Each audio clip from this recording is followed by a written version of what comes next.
Hey guys, it's Matthew here once again, giving you a pretty small follow-up video to the, well, definitely thickest character I've ever made, the Scion Earthquake, Brutus-led Sprinkler, Strength Stacking, Chieftain Inquisitor sort of combo. It is pure fire, it is based around strength stacking and dual Brutus-led sprinklers. The whole guide is in the previous video, and this is just kind of going to be a bit of a highlight of the last bit of endgame content and all that. So I basically took everything on in the game in the end, did some delve 450, something like that, did quite a bit because I did want to use some sulfite, and it's not the worst character for delve. It didn't feel probably as good as my Bladestormer just before, since that one freezes things quite reliably and has good damage reduction. This one, however, for the most part can destroy corpses almost all the time and has some good thickness to it, but slight delay on the earthquake and the way you play it doesn't feel as great for delve, but I still got plenty of delve in and didn't actually die in this character until level 94. Level 94 is what we ended up hitting, about 8.8 thousand life. I could have stopped, I could have gone for much less life, but it kind of just became let's get more life because why not? So every invested passive point past like level 90 was a good 150 life or so, so I just kept doing it.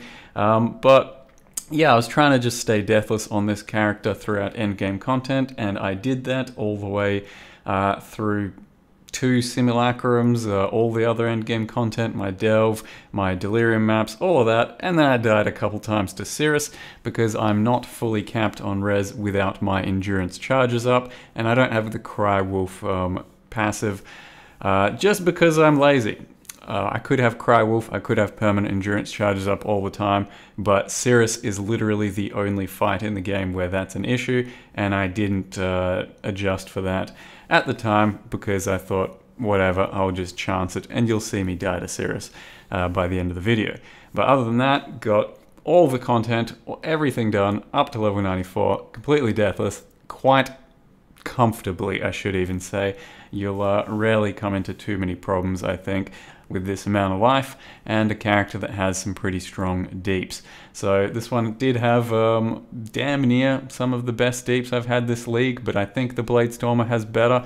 I was going to maybe call this build of the league, and it's still possibly build of the league. It's in contention, but I think the Bladestorm, even though it only had 5.5k life or so, it had really just strong flask sustain, good damage reduction, especially for the elemental side of things, and the DPS I think was slightly better, and the character was faster overall, but this one's thicker, it has similar DPS I'd say, and just slightly different, I guess, strengths and weaknesses. Don't really know what to say or how it felt in the end. It was a bit weird.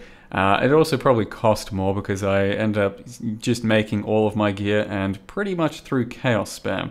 So I think I invested about 30 exalts worth of chaos into spamming all of my gear and trying to min-max my strength so I could hit 2000 strength. You don't need to do that if you're going to play the build. You can hit about 1900 strength and not use 30 exalts worth of chaos because most of the currency was just in the min-max to try and hit over 2000, while hitting 1800, 1900 shouldn't be anywhere near as costly. That was a wave 20 Kosis. This is, I think, the biggest wave 20 Kosis damage I've seen, because to go over what I was saying with the previous character, this is also a wave 20 Kosis, I think he had better DPS sustainably, whereas this one has better burst. So if I can pop both my War Chiefs, pop Berserk, use all my flasks, and get a few good crits, then I think it's going to be the best DPS I've had this league. Whereas the Bladestorm dude had very sustainable DPS, and you could have it up just about all of the time, and throughout longer fights as well if you need to. So it's kind of, I'm not too sure where it's going with that, because it's hard to judge this character's DPS since it is somewhat situational with the shockwaves, the earthquakes, the crits, the non-crits, and all of that. And you can see here I found a prismatic jewel, and this one was a Watcher's Eye double wrath, which apparently the Herald boys love to use, so that one made me 85 exalts. So in the end, this character actually made me about 50 to 60 exalts instead of costing anything. which is pretty nice. But you can see the burst on this character on some tier 16 bosses, tier 16 metamorphs. He does have some really thick burst, but as soon as this burst is over, it's not that special at all. So if I run out of these War Chief charges, and if my Berserk goes down and I run out of my flasks, which I only have 2 uses of, then it feels quite bad. But that's not going to happen too often. There's not too many fights out there that happens on. Just maybe some Cirrus action and maybe some Delve boss action.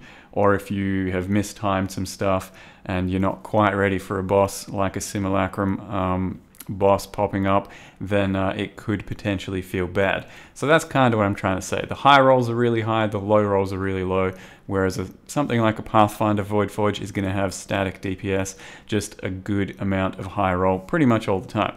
So this is where I die. You can see I didn't have my endurance charges up, and I'm like 10 res undercapped while that's happening. So it means that I can just get gibbed by that type of shit there.